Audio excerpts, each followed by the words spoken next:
Welcome to Victims and Villains. This is the show where we talk nerd, we talk hope, and we speak nothing else. I'm your host, Captain Nostalgia. Wait, Josh. What's Wrong up? show. Um,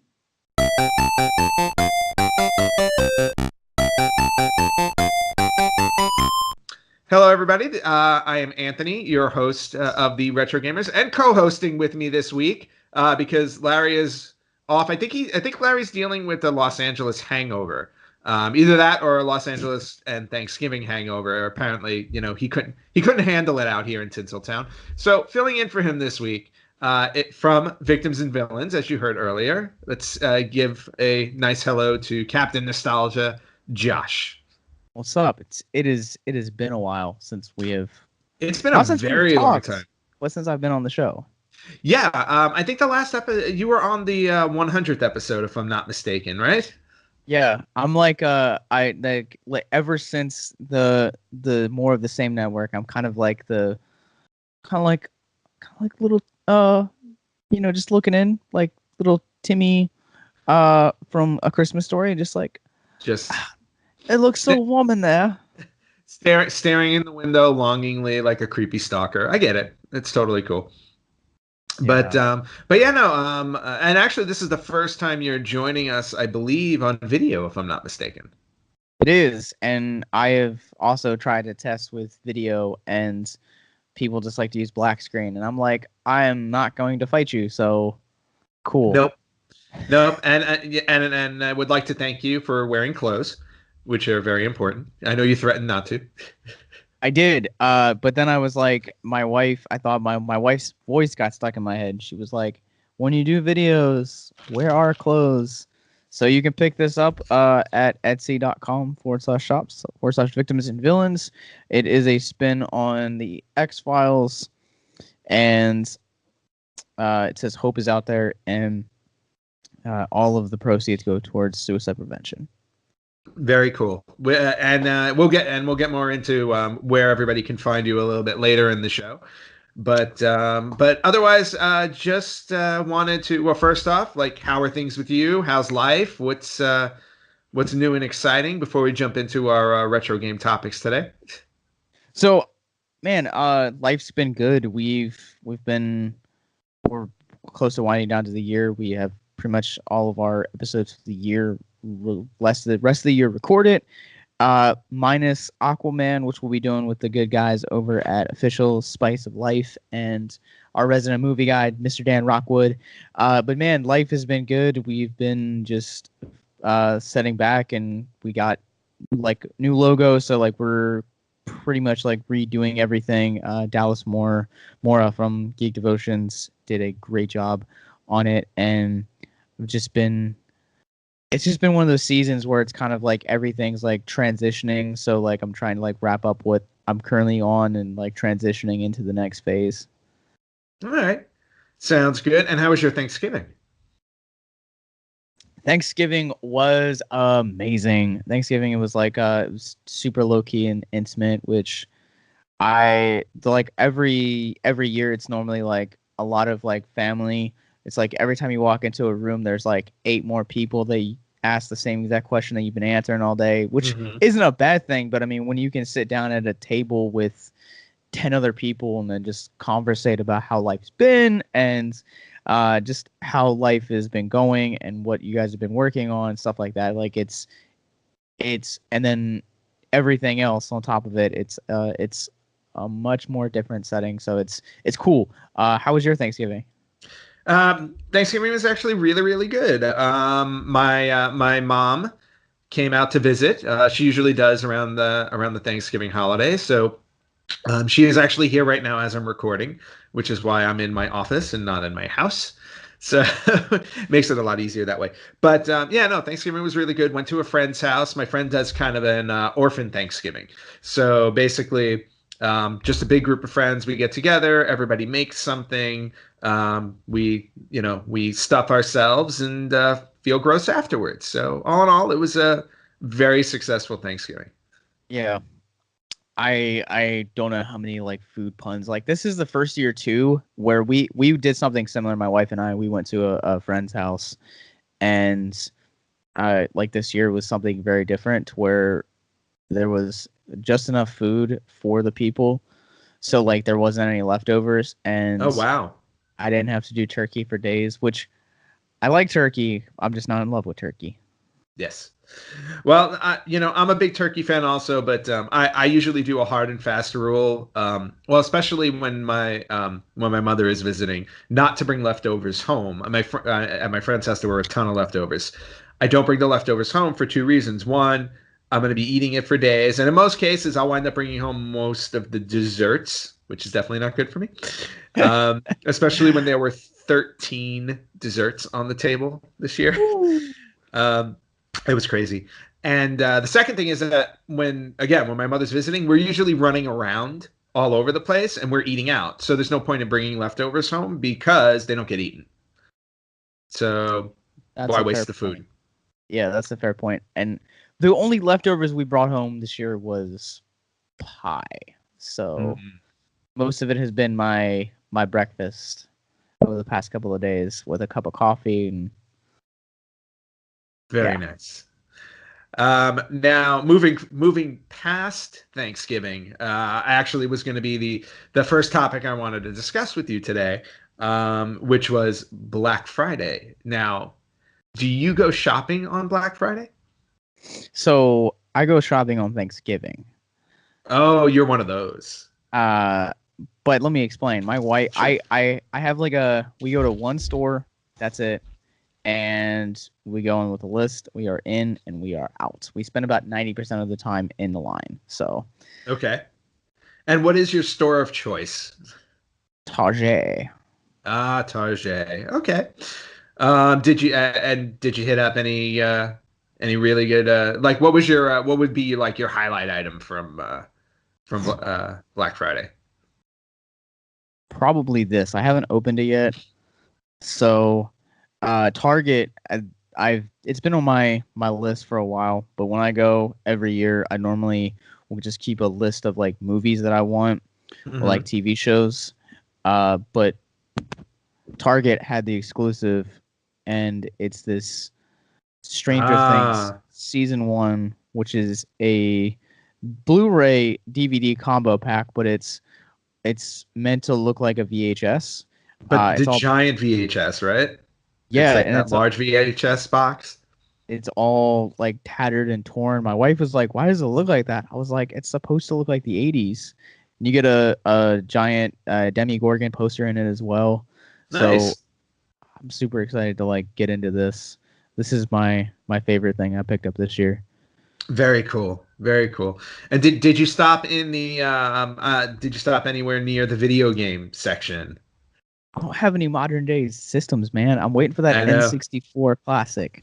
The N64, well, the N64 Classic has been they've been kind of quiet about that. It sounds like at the moment they're not planning on doing it, but I just think it's inevitable, especially when PlayStation's coming out with their classic in about a week actually. Comes out in a week. Yeah, that's right. And Yep. I very like I was very debating on whether or not to pick it up, and like just the games that they put on it, like it really wasn't. I felt like it wasn't enough for me to invest into it, so I'm actually going to be sitting that one out because I still have a first generation PS1. Well, there you go. I mean, if you have the PS1 and games for it, you don't necessarily need the classic. I actually canceled my pre-order for the PS Classic for the same reason that you just said. I wasn't impressed with the gaming selection. I mean, I was looking for the iconic games on the PlayStation, where your Tomb Raiders, your Crash Bandicoots and stuff like that. And granted, they have a couple of them on there. They have Rayman and they have like Resident Evil and stuff like that, but it just yeah, the selection just didn't wow me, which surprised me for Sony. Yeah, especially because you think when you think of PlayStation One, I think there's a lot of games that a lot of people are going to think of, and Larry mentioning Castlevania Symphony of the Night, I think, is another Hmm. one that I was really surprised didn't make its way on there. Yeah. Uh, Crash Bandicoot is again, like you said, like Spyro the Dragon is another one that just kind of felt like was a backbone for that system, Hmm. as well as Tomb Raider. So like the fact that you don't have even one of those games on there was kind of just like when they announced the full 20, I was like, pass. Yep. No, and that's exactly how I felt too. I was like, there were a few on there where I'm like, okay, there were maybe like 4 or 5 that I was excited about, but then I looked at it and I'm like, well, I still own those. So aside from buying it for like the collector side of me, I really didn't see much of a point. So I would, I'm kind of disappointed. We'll see how the reviews are for it in general next week when it comes out. I was like, but just based on what it's offering, yeah, I kind of feel the same way, and I'm hoping they figure out a way to not for this classic. I don't know if they'd ever come out with another one. I'm doubting. Maybe I'm doubting they will because it's a lot of third party and you got to pay license fees for third party, which is why they avoided all of those games. So if this is the best that Sony has to offer for their classic, I feel like they're a little behind the 8 ball. Yeah, and I'm kind of curious too. Like, if I remember correctly, the way that you switch between games kind of seemed like a hassle to me. Mm-hmm. So like, if you were stuck on one, you'd have to hit the reset button until you wanted to get to the one you wanted. Oh, I I could have I could have misread that, but just like that in and of itself was kind of like a reason I was like, well, this is dumb. Like I know that right now because a buddy of mine has a PS4 and has the PlayStation Play subscription thing, mm-hmm. and he says that you can play. It's very similar to like Nintendo's streaming service where you can play the classic games already. So like it kind of renders the point of a PlayStation Classic moot, in my Mm-hmm. opinion. So it's I don't know. It's kind of a misstep because I vastly love the PlayStation so much. I was just expecting a little bit more. Yeah, no, and so was I. So and you know what? I think the sales will reflect it. We'll see what happens. Like people may just eat this thing up because it's the holidays, and the cool thing to do now is to release a classic, a compilation of some sorts. So we'll just see what happens. But circling back to Black Friday, and by the way, we're just so everybody knows, we're recording this on Sunday, so we've already survived Black Friday and Small Business Saturday, but we are not at Cyber Monday yet, so we're not going to talk about Cyber Monday. I don't know what you're doing, but okay. Small Business Saturday. You gotta emphasize the teeny. Okay. I Uh, love Small Business Saturday. okay. Not. I have. There were a lot of jokes that just popped in my head, and I'm gonna hold back on all of them. So, You perv. you know what? I didn't even say any of the jokes. So if that's where you went, I think you have the problem. You're probably right. Yes, but yeah. So, and I'm a big fan of Small Business Saturday also. So, and we'll get to that in a second. So, for Black Friday, um, I noticed a lot again, and this is going to be obviously more current gaming than retro gaming, especially in the major stores like Target and Black and Best Buy and Walmart and all of those. But I will say, I think the hottest ticket item that was out there for Black Friday this year on the video game market was the PS4 combo with the Spider-Man game. They were selling I think it was the 1 terabyte PlayStation 4 with a copy of Spider-Man for 199, which is insanely low because the standard price is usually 300 just for the PlayStation alone, and then you're talking $60 for the Spider-Man game.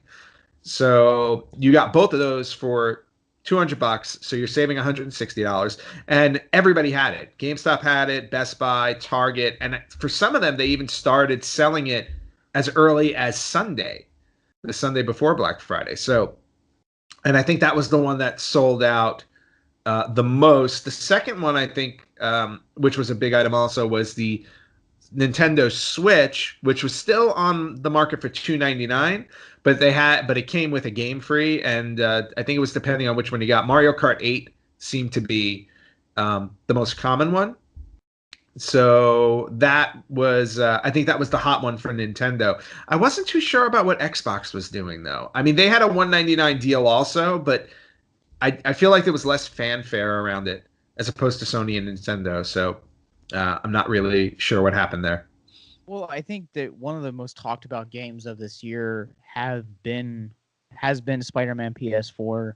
Yep. Even with some of the games like not being a current day streamer, but or current day player, but having friends that are a lot of people that are talking about this Switch, whether you're talking Breath of the Wild or you're talking Mario Party or Mario Kart, whatever it is. Mhm. I think that those are the big ticket games. I have not heard anyone talk at all about the games that are coming out for Xbox, so that's not really a surprise to me.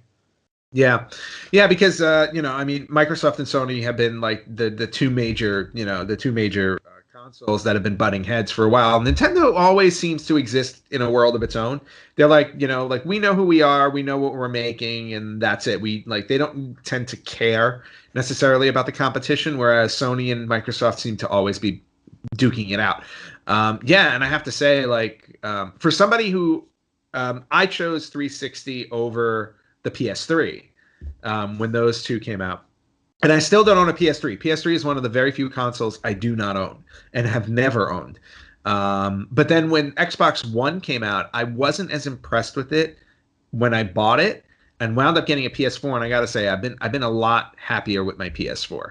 So, and I honestly don't know exactly why, because a lot of the games on them, I mean, a lot of them have the same games, especially the ones that I play. So I don't know if it's the menu and the way that it works, or if it's because I know more people who have a PlayStation than an Xbox, so I get to do multiplayer with them more. But it's just one of those things that where I feel like now I prefer my PS4.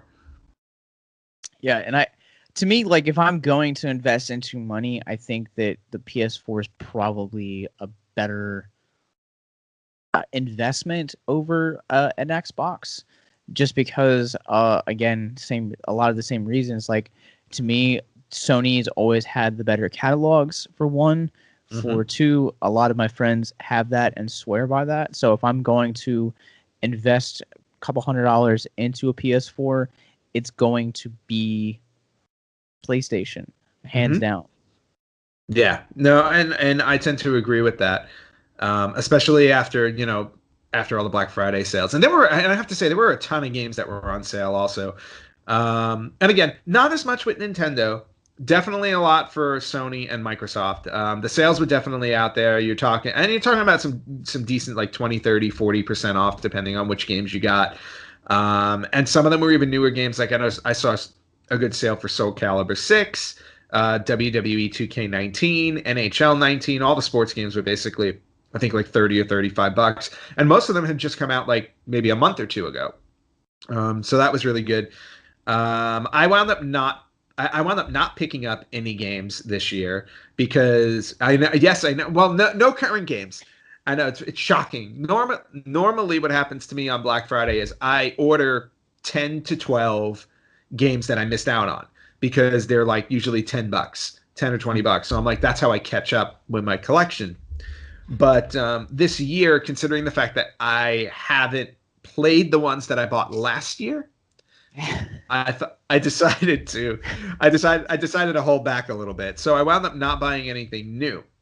However, for Small Business Saturday, I decided to take advantage of hitting up the retro game stores that I normally go to, which are like Game Dude and Game Realms, places around my area, places that now Larry has visited. Since when he came here, I took him to all the stores and he spent more money.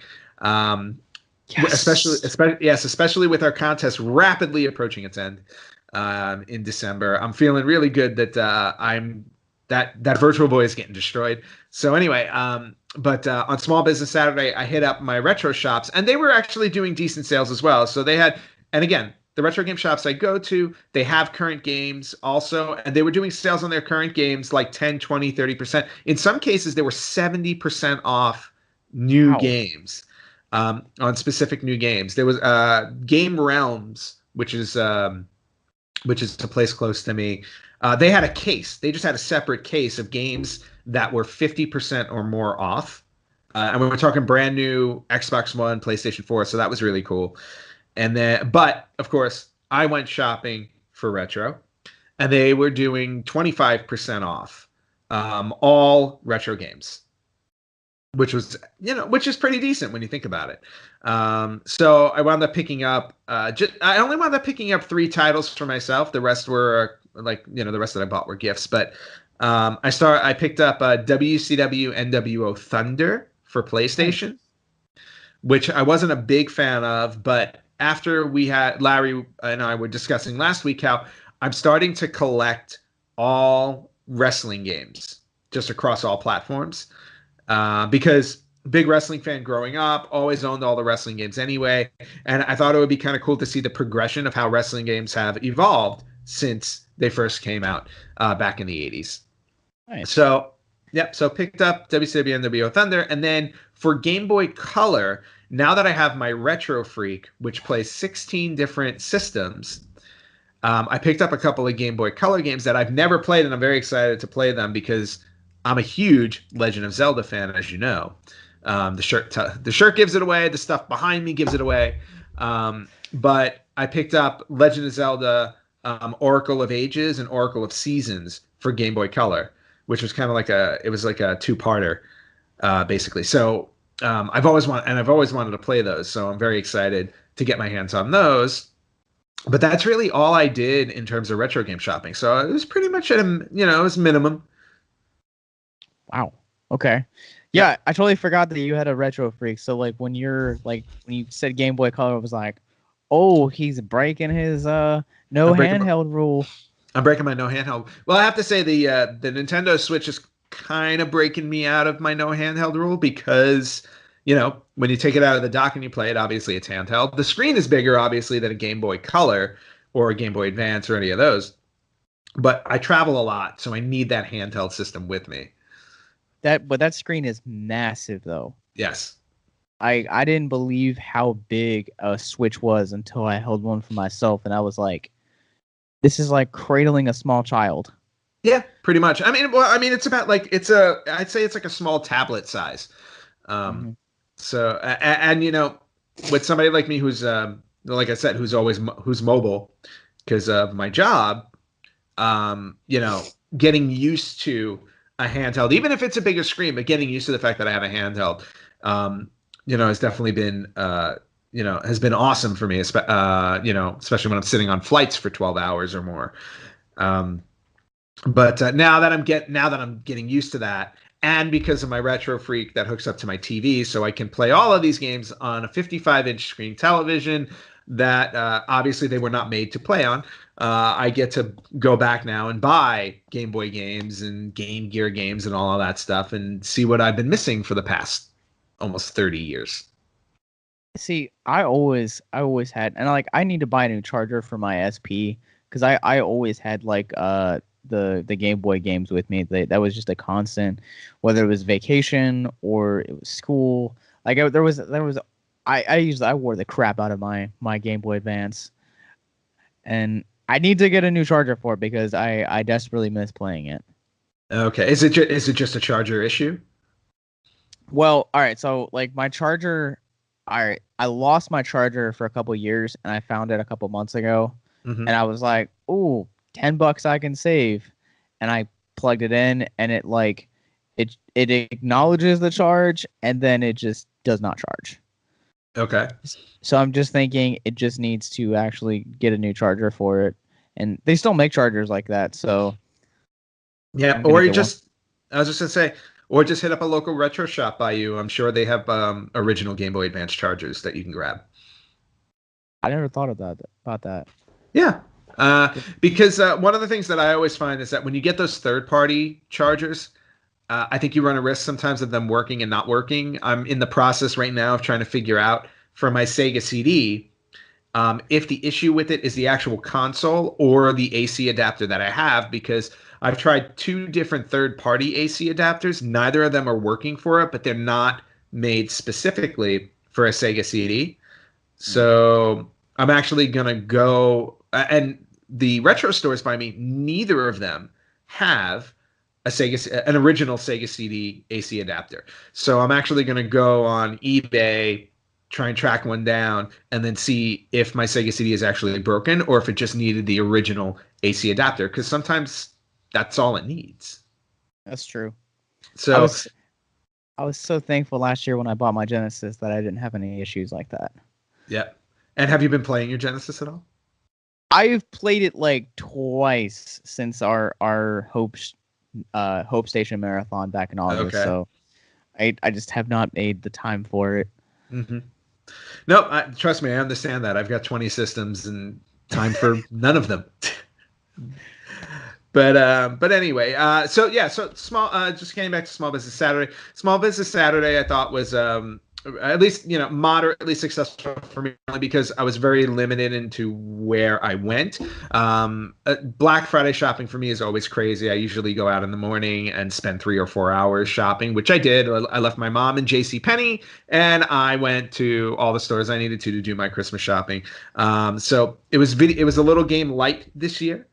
But I'm kind of thankful that it was game light this year because, again, for one, I already have enough games that I haven't played that I need to play, and two, I want to win the contest between Larry and me so that I can destroy that Virtual Boy in a month when I'm in New York for Christmas. But for everybody else out there, let us know what you guys wound up picking up on Black Friday or Small Business Saturday.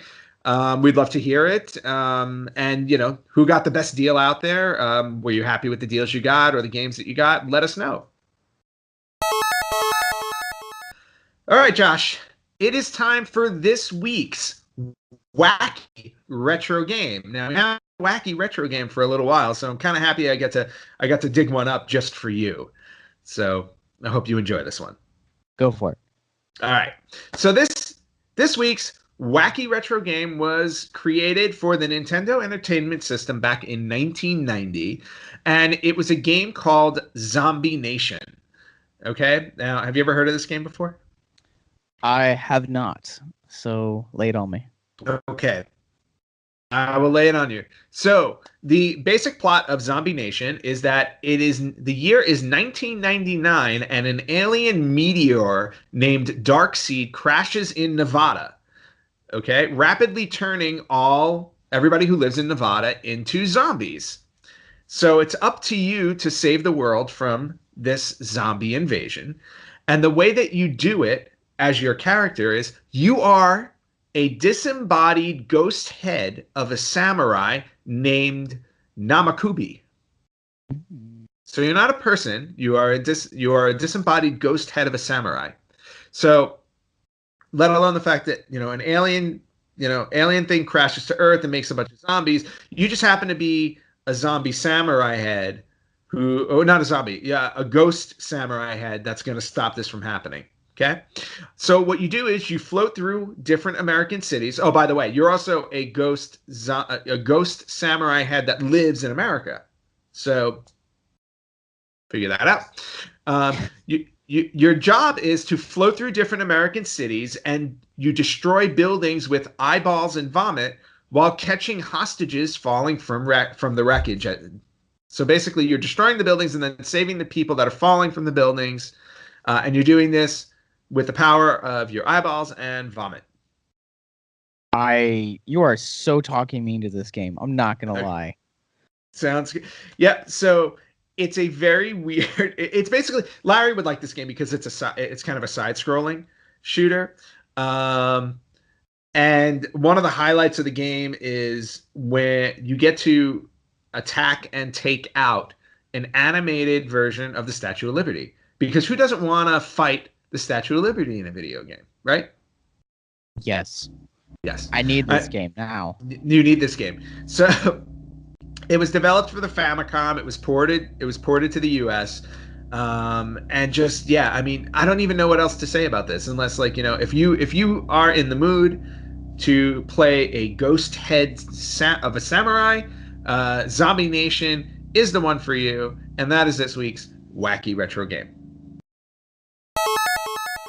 All right, Ant. So this week Disney dropped a ball on us and gave us a bomb? A ball. I mean, okay. I guess it could be a bomb. Okay. And gave us our first look at the new Lion King, which had me in tears. Not gonna lie, it's beautiful. Jon Favreau doing it, and yep, Lion King is my favorite Disney movie of all time. And so around the time that Lion King came out, Disney was just on a ball with a lot of these NES games and Sega Genesis and Super Nintendo. and we're in this like weird transformation stage where either games are being remastered or remade, and got me thinking. Disney has been on this string of live action remakes for the last couple of years, whether you're Hmm. talking Cinderella, Maleficent, Beauty and the Beast, Jungle Book. They've all been good for the most part. We're looking at you, Maleficent. Hmm. Anyways, um, but I thought it would be then you have these video games that are being remade, like the upcoming Final Fantasy VII Hmm. and Resident Evil, and just all of these games that have just become so iconic over the years. And so I would think the next logical step to kind of take would be for Disney to kind of take the games that were so amazing, like Aladdin and Lion King and Toy Story, all three of those getting big screen updates next year. I think it would Hmm. be perfect time to let's see what they can do in the game realm. Because Disney Okay. hasn't touched the game realm in a while outside of Kingdom Hearts. Kingdom Hearts has been, I feel like, kind of like their sole focus. But I think that doing something like a live action Lion King, where you could maybe like explore Pride Rock, would be a really cool concept. Facing off against the hyenas would be something really cool. Maybe Hmm. have like an open world Aladdin. I don't know. I think that like taking some of those older games and bringing them into the newer generation consoles with updating the movies and updating the games would be something pretty sweet to check out.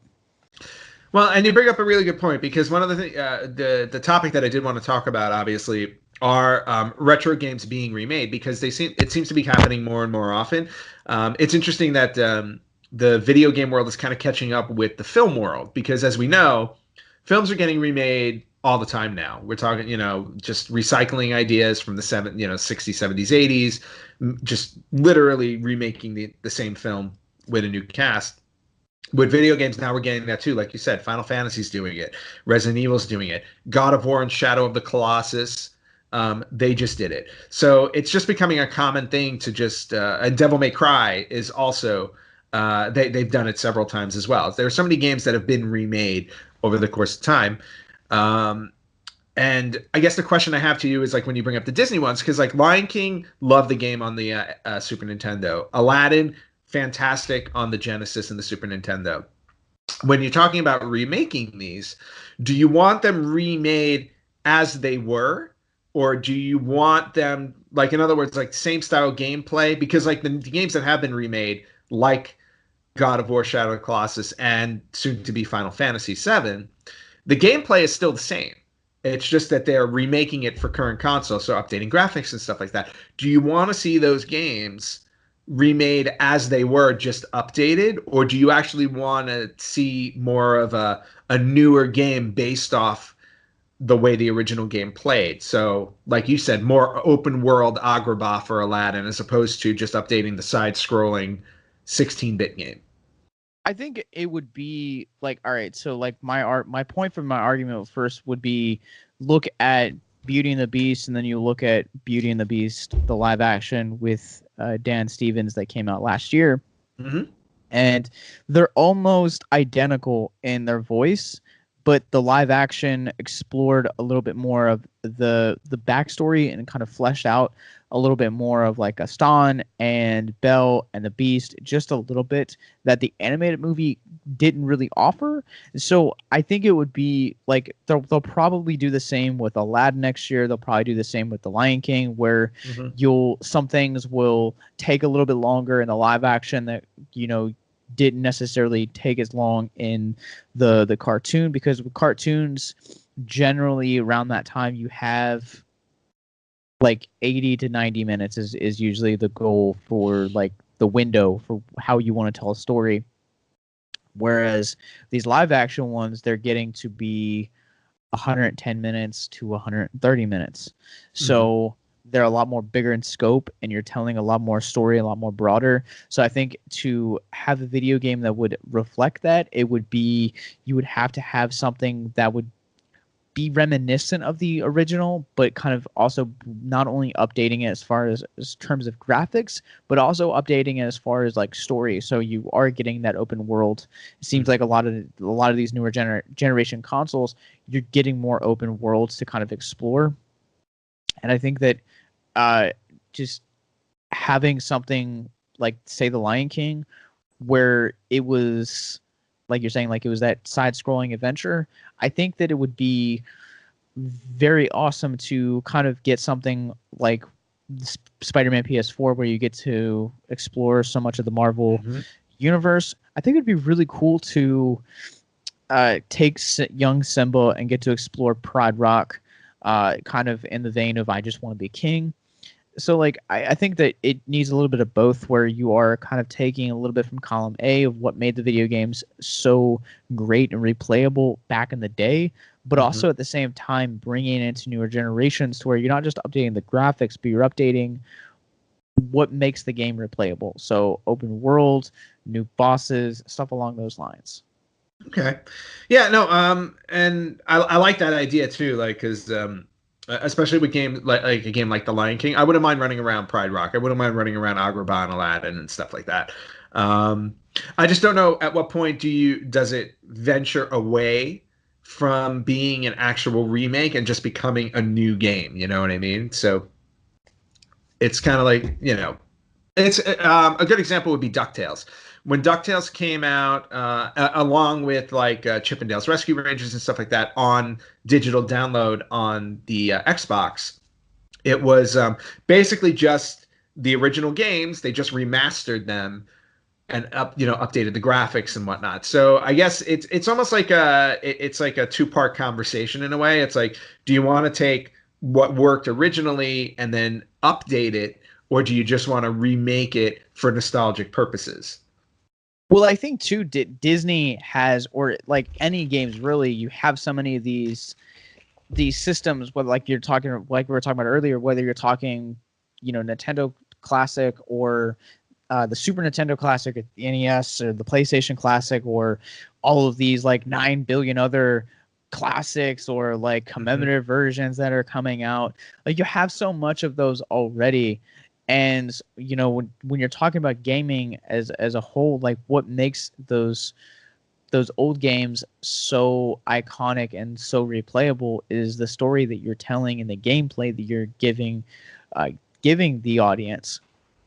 So I think it has to be that balance. You have to give them something familiar, but you also have to give them something that's gonna separate it. So like Mm-hmm. I was just talking with a buddy of mine on Friday, and he was asking the difference. Why should I invest my time to watch these updated live action versions of these Disney animated films? And Mm-hmm. it's okay. Not only are you bringing the graphics look crisper, the story, I feel like also it adds more depth to it that you didn't get with the original product. So I guess it is like you're saying, like I totally agree, like it is that you have to separate from your source material, but I think at the same time, like you also have to have that depth and that open world version of. I think it's still telling the same story. It's just a little bit more exploration. Open world games are something that you can just continuously come back to, because Pride Rock's a big place, or I can't pronounce the world of Aladdin, but it's a big place. Agrabah. Agrabah, yeah. So like you can just explore multiple different versions of like kingdoms and stuff like that. And with Aladdin, you could also explore different other kingdoms outside of Jafar's, or even kind of bringing maybe some of the stuff that like some of these sequels from the worlds of the sequels as like playable content as well. Okay. Okay. Um, Makes sense. I mean, it makes sense, especially in the world of Disney. But let's step outside of Disney for a moment and talk about just gaming in general, Go for it. and remakes that you and I maybe would like to see. You've talked Mm. about Disney. I was going through just the library in my brain of what were some of the my favorite games that I enjoyed playing that I would love to see remade or updated on a new console. The first one that popped to mind is probably not a very well-known one. It was well-known to me because I played it all the time. But it was a game for the NES called Archon, and I believe it was also on the Commodore 64. And basically, it was a version of it was almost like a version of battle. It was almost like a version of battle chess in a way. So you had the light side and the dark side, and it was it took place on a chessboard.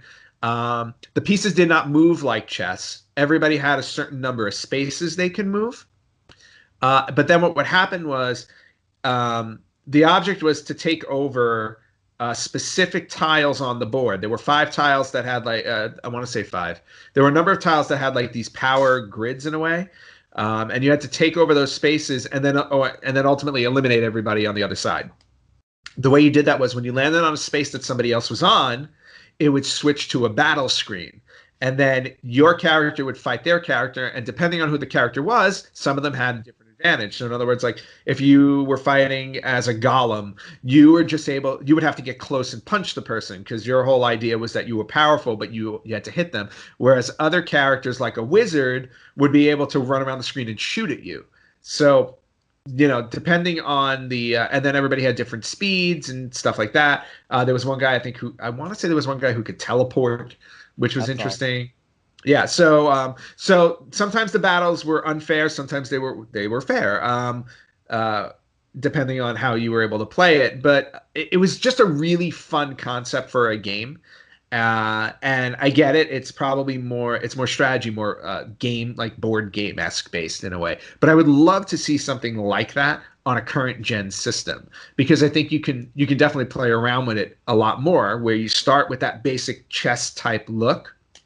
I was like, but when you get to the battle scenes, you can just go fully into like a 3D arena mode type of situation, and you have that battle between the the two characters, and then go back to the board. I just think that would be a fun idea.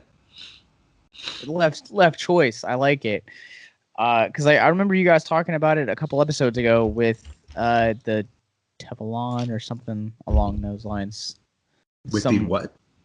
the gaming system that's coming out in 2020 starts with Oh, a T. the Intellivision Amico. That one. Hmm. Or as Larry says, the Amigo. The Amigo, yes, the Amigo, the Intellivision Amigo. I think a game that I would like to see remade I'm surprised it hasn't been remade, and I think it would be a perfect platform for something like a VR would Mhm. be the original Castlevania. Oh, okay. Yeah, because Castlevania has come out. I mean, it's. I mean, I think it's come out multiple times. I want to say for download. I think it's been available, but in its original, its original content. Um, but remaking that and updating the graphics would be a really interesting and clean kind of side-scrolling look. Um, but I guess I want to say the focus has been on. I don't know, when was the last Castlevania game? It has been a while. It's been a little while. Um, I think and 2012 was the last time if I remember correctly. well, let me rephrase that. Castlevania console, like actual console, because I know handheld. I believe they still make Castlevania games because they're generally side scrollers, and side scrollers tend to now fall towards the 3DS in a way, as opposed to a major console. But yeah, I agree with you. I would love to see that. I know Castlevania is coming out with they announced recently, and we talked about it like a month or two ago, that they're releasing um, Rondo of Blood, which is a very rare game that you can't get hold of, and I want to say with Symphony of the Night on PS4. So Mhm. we're going to be getting some of those old Castlevanias updated. But in terms of the original, I would love to see the second one, Simon's Curse, which we know Larry absolutely hates. He couldn't even get through the live stream completion of it. But Castlevania 2 to me was like, I liked it because it brought in a little more RPG esque element to it. There was more of a story as opposed to get through this level, beat the boss, and then move to the next level. It was more along the lines of you actually had like this bigger purpose of collecting all of Dracula's parts so that you can basically resurrect him and kill him again. that's generalizing it a lot because it doesn't make much sense. Why would you want to resurrect somebody to kill them again? Um, but I would love to see that one get remade. I think Yeah, that with would be that. awesome. You're good with Yeah. bringing something back to life just to kill it? Okay. And if they could do like if they brought it back out, say like April, you could bring it out and go head to head with Pet Cemetery because sometimes dead is better. That's right. And I'm actually looking forward to that remake. Even though I think the original movie is awesome and the book is fantastic. Um, but yeah, like I think you're onto something there with Castlevania, another series that I would love to see remade for a current console, and I think this would be really awesome for the survival horror like friggin' gore fest genre. Would be Splatterhouse. Ooh, I Splatterhouse, love yeah, Splatterhouse. Splatterhouse is awesome. Just I had the third one. I had Splatterhouse 3 on Genesis when I was a kid. And I just loved how dark that game was, how it was just like really, really gross, really gory. The original one I now own on the TurboGrafx 16. I picked it up on one of my trips to Japan. So, but yeah, would definitely love to get my hands on a remade Splatterhouse for a current gen system. That would be really good. And watch. If you haven't figured out by now, I'm a movie guy, so like a lot of the games that I'm listing, No, no, you're not. You're not. I can't tell at all by the posters behind you. and this Venom and Ghost in the Shell. film reel tattoo. Oh wait, no. I Wait, guess where you is it? can't see. Where is it? There it is. It's No, no, I right saw it. here, and then it just kind Hmm. of goes all my arm. But anyways, I watched you play it during the Hope Station back in August, and I've wanted to play it ever since. But I think Back to the Future, maybe not a direct remake, but uh, a little bit more in depth than just kind of what they've already gotten. I think Back to the Future could be a cool opportunity to do a video game. Yeah, no. Based on the movies, yeah. I mean, I really feel like the Back to the Future series did not get a proper video game because let's face it, that game on the NES was not very good. Um, It definitely wasn't. And they had several games. There was a Back to the Future 2 and 3 game that came out on NES and Super Nintendo, and Genesis, I believe, as well. But then there was a game that came out on the Wii and then eventually, I think, the 360, which was kind of like a Telltale series game. It takes place after the events of the films. So and that game I actually started playing through it on my I want to say on my Xbox One. That's pretty decent. But I agree with you. Like Back to the Future, I think it has so much story to it that I think probably making a new game of it as opposed to a remake would be awesome, an awesome way to go. Now, who your fan base is for it is really what's going to be in question because the films are 30 years old at this time. They're not planning on remaking that series, or at least I hope they're not, because that's one of those. You're hoping for a remake or not a remake? Not a remake. Like there's just certain films, certain Yeah. properties that you just should not No, touch. like remaking The Godfather, remaking Jaws. There are certain things that just need to be left alone, and I believe Back to the Future falls into that category. I personally would love to see a game made of it. I just don't know if there's an audience out there for it. I know I would be one of them for sure. Um, but yeah, so I do agree, but I do agree. Back to the Future would be nice to get a new game. I would not want to see the original one remade for sure. Mm. Um, but jumping, I was trying to jump around a little bit and think about other games. But I think that, there's such a large library of games on all systems. So seeing something, and depending on what you like, what you don't like, in terms of what you want remade, obviously is subjective to your own experiences and the games that you played maybe growing up. I wouldn't personally like. I don't know if I necessarily would want to see anything from more current systems, like when PS2 games, like we talked earlier, God of War, Shadow of the Colossus, and stuff like that. When those are getting remade for current consoles, they're really just graphic updates because I feel like those games aren't old enough to earn like a full remake. Like I want to see like what would an 8-bit game look like today if you took all the original Mega Man games and you updated them for today, as opposed to just re-releasing, you re-released the collections on them? What would those look like today? I'm assuming they would be more 3D, but um, but those are the types of things that I think of when I think of remakes. No, and I think you're absolutely right. I think that we're kind of in this like age now where video games aren't just video games; they have to be equally as cinematic as gameplay. Mhm. And there's a lot of those. I think it would be cool to kind of experience some of those 8-bit games like you're talking about. Like we got to see that this year with Breath of the Wild. I think it would be really you got to see that with Mario, the new Mario game. Mhm. I think kind of bringing something into like a like Mega Man or like Castlevania or a lot of these like old really beloved 8-bit games would be awesome Mhm. to experience. Yep. No, I agree as well. And then and again, for everybody who watches or listens to us, are there specific games that you've been waiting for the companies to come out and remake them for a current gen system so you can play them? Because let's face it, not everybody has the original consoles to play with.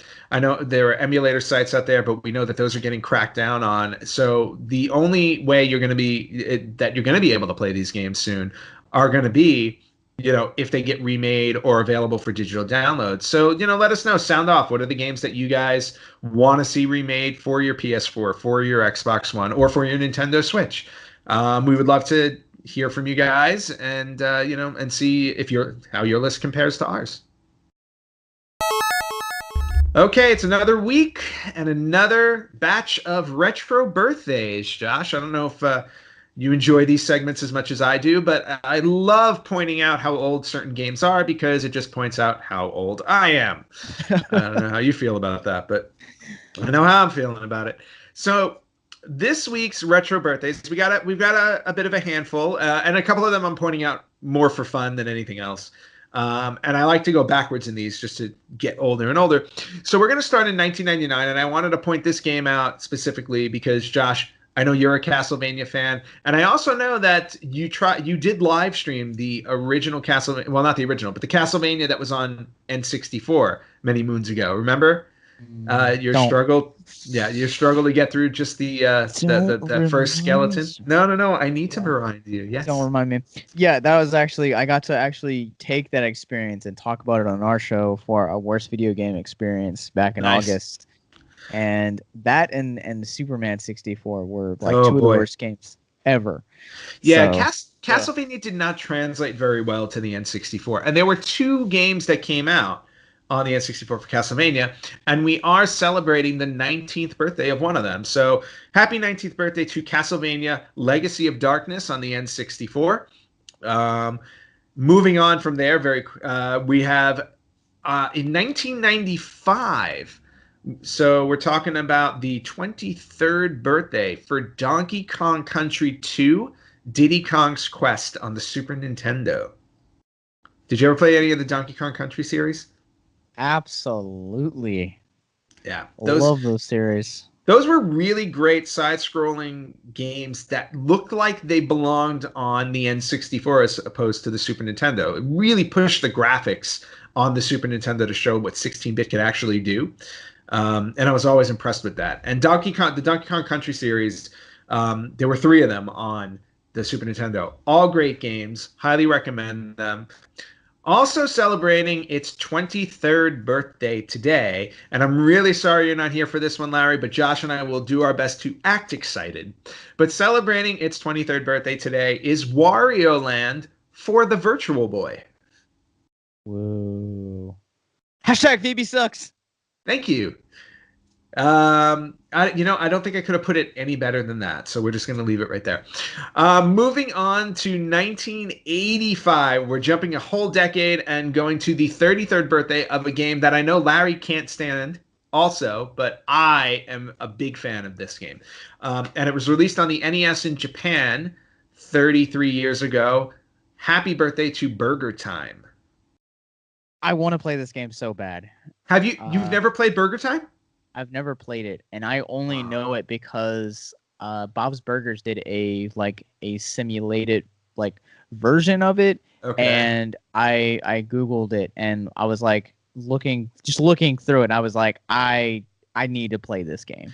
Oh, there's no question. You can't go wrong with this game because it's all about a chef making a burger. What's not to love? You know? I you're selling me already. Yeah, no, you definitely need to try out Burger Time. One of the classic arcade games that I used to love playing, and then when they ported it to console, I was a very very happy child when this thing came out on the NES. So a very happy birthday to Burger Time. Jumping back a year to 1984, released in Japan on the NES. I believe it was one of the earliest titles for the NES or the Famicom at the time. Excite Bike, which was another game I absolutely loved. I don't know. Have you ever played that one? No, but I know of it, and it just is not my cup of tea. Not your cup of tea. Well, it was one of the classic games released on the Nintendo Entertainment System. One of the earliest games released on the Nintendo Entertainment System, and it was just a fun racing game. It was just like dirt biking, and it was an interesting concept considering how young the system was, and of all the games to like remember fondly. Excite Bike you would not think would be one of them, but the game was just awesome. You just ran on different tracks. You got to, and for probably one of the first games where you got to create your own. You actually got to create your own track in this game. And for Wow. something on the NES, I mean that's a big deal. Um, so very happy. Where are we at? We're at the 34th birthday of Excite Bike. So happy 34 years, Excite Bike. And then we're gonna jump way back to 1974. So we got a 44th, and this is a game I didn't know about, but while I was doing my research, came across, and I just wanted to bring it up. It was a game called Frogs, and it was released on the mainframe. So released on a computer, and basically the idea behind the game Frogs was you had 8 frogs, four on opposite sides of each other. The object was to get the frogs to swap places on the board in the least number of moves. So it's really just frog swapping. It seemed super super simple until you said least amount of moves. In the least amount of moves. Yeah, and the way you did that was, whenever you go to a restaurant or a diner, they have those peg games that are in the shape of a triangle, and you get the pegs to hop over each other, type of thing. Yes, Okay, love those games. right. That's basically how frogs worked. You had to take the frog, hop over another frog to get to the other side, and get them on opposite sides of each other the correct way. Very in a weird way. You didn't eliminate the frogs, but you had to swap. Um, anyway, gaming back in the 70s, I mean, they're still finding themselves. Um, However, 4 years, nothing is top for games we're this week. Sure is. Josh, I think that's it for this week, and with the exception of I think we covered a couple of good topics, and there was one other one I wanted to cover before we leave. For those of you who follow us on Facebook, we were actually taking a poll on whether or not you wanted to hear and see the retro gamers cover more current generation systems, um, or stream current generation games along with all the retro game coverage that we do. And Josh, I know that you actually weighed in on this poll. Do you want to tell everybody what you voted? No, You don't want to tell anybody what you voted? no, that's exactly what I voted. You voted no. Yeah, you voted no, and several other people voted no. However, based on our poll results, the majority of people have voted yes. They would like to see more current generation coverage, more current game streaming, along with the retro game coverage. So the people have spoken. I think we're going to start heading into that vein moving forward. Now, retro gaming is still going to be the main focus of our show, but we are going to start to pepper in a bit more current gaming as well. Because let's face it, Larry and I, we're gamers. We're gonna play retro games, but we do play a lot of current games as well. So since we are already doing that, why not, share that as well. So we will start doing that moving forward. All right, so I have a suggestion. Uh-oh. Okay, Yes. since you're the production manager of the Retro Gamers, Hmm. you guys should change the name to the 95% of the time Retro Gamers podcast and video game streamings, and also in parentheses you put hashtag VB sucks. Okay. That's a wonderful suggestion. However, I don't think anybody would remember that title. I don't even think I remember the title you just said. I forgot to put in there that it has to be variety hour. Oh, You okay. gotta So throw that the in there the because the that's the retro. 90% retro gamers podcast and live streamers parentheses hashtag VB sucks close parentheses variety hour. Yes, Okay. it's already selling itself. You hear that Yep. money? The sound of money No, printing. no, yeah, no. It's raining money in here. I can see it right now. It's raining something, but it's definitely not money. Um, I appreciate that suggestion, Josh. I will talk to Larry about that one, and I'm sure we will come to a consensus on it, on whether or I- not we want to use that title. If you throw the Virtual Boy anywhere, he's automatically sold. So, Yeah, but when it becomes hashtag VB sucks, he kind of shies away from it. So but it's still um, Virtual Boy. It's still getting the attention. that's very true. We do give the Virtual Boy too much attention. I think maybe the best kind of attention at this point is to ignore it completely. Yeah, I mean, just the grand finale is going to be when you smash it. Yeah, I think yeah. Oh man, I'm feeling really good about that. And again, for those of you who are just tuning in to our show, Josh started a contest unofficially, but then it became official.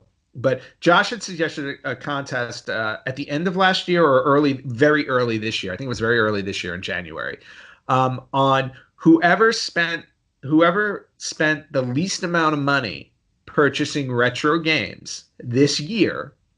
It was one of two things. The winner of the contest would get their own Virtual Boy. Now, why? Now, as people know, I despise the Virtual Boy. Larry loves the Virtual Boy. So why would we want to have a contest where the winner gets a Virtual Boy? And the answer was this: because I vowed if I won this contest that I would destroy the Virtual Boy live on the Retro Gamers podcast, and we would live stream it.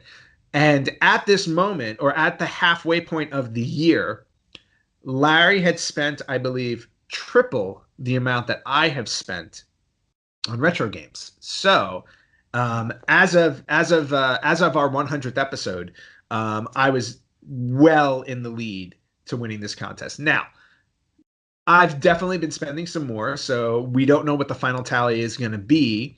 However, I'm fairly confident that I'm going to come out on top here, which means that I'm going to get my hands on a Virtual Boy just so I can destroy it. And I'm excited for that. I wish I could be in the same room, but I Well, guess Josh, I was going to say, I kind of want you there. I mean, since you started this and you're the unofficial referee of this, we got to get you down for this. We got to get you come in person. We're going to be doing this, by the way, at the end of the year when on our last episode of the year when I am in New York. We're going to reveal the totals and The Virtual Boy has been purchased, so we have the Virtual Boy in hand. We just need to determine who's going to get it. fair enough. So I did not know the plot twist. Okay. yes, plots. No, the virtual. Well, you got to remember. I mean, this thing needed to be purchased. So as of right now, we have the Virtual Boy on hand. In 4 weeks' time, either Who's Larry's gonna get it and play it, or Anthony's gonna get it and destroy it. who's in possession of it? It is a third party who is Okay. in possession of it, so that Larry cannot enjoy said Virtual Boy. Okay. That was Yeah. that was my biggest concern. Yeah, Is yeah. That Larry is sitting at home right now playing it nonstop because he knows it's going to get destroyed. No, it is in the hands of a third party, so that neither of us have the Virtual Boy, but it is sitting there waiting to be handed off. And yes, Josh, we need to get you in for that. We'll figure that out. We'll figure out the little details, but we'll work it out. Judd Nelson moment right there. Little Judd Nelson moment. But outside of that, I think that sums it up this week. Josh, I really want to thank you so much for coming in and filling in for Larry, who I'm sure would have loved to have been here with you as well, but as we know, he couldn't be. So thank you for joining us, and please tell all of our listeners and viewers where they can find you. Absolutely. So if you guys are watching this right now on YouTube, you guys can just go to youtube.com/victims and villains. We are on virtually everything. Just search victims and villains, whether it is Facebook, Instagram, Twitter, or iTunes. And even more importantly, if you guys are watching this and you or someone you know is struggling with suicide or depression, you can go to victimsandvillains.net/hope, where you can find a plethora of resources to overcome the season that you're in, because today does not have to be your final day. Yeah, and especially now with the holidays coming up on us, I know that depression is a big issue for a lot of people around the holidays. So this is probably even more important to bring up right now as well. Yeah, and it's weird because like I have really fond memories of the holidays. I was blessed growing up, but then I will talk to other people that will be like, it was a time where, like, my families would squabble, or it was anxiousness because of bills, but also Christmas and just things like that. So if that falls for you, please reach out. That's the reason that we push the content that we do, is so that you guys can know that there is hope. Yeah. Yeah, no, and it's and I can vouch for Josh. I mean, his podcast is awesome, and of course, the cause that you're fighting for is amazing. So, you always have us in your corner, with that. Yeah. And then for the retro gamers, as always, you can find us on www.theretrogamers.com, facebook.com/retrogamerspodcast. You can get us at Instagram at Retro Gamers Podcast. And if you want to watch our shows now, you can watch them on our YouTube channel, or if you just listen to them, most podcast sites have us. So iTunes, Spreaker, Amazon Alexa, iHeartRadio, wherever you listen to podcasts, you can hear us. And that concludes this week's Retro Gamers Podcast. And we will see you on the flip side.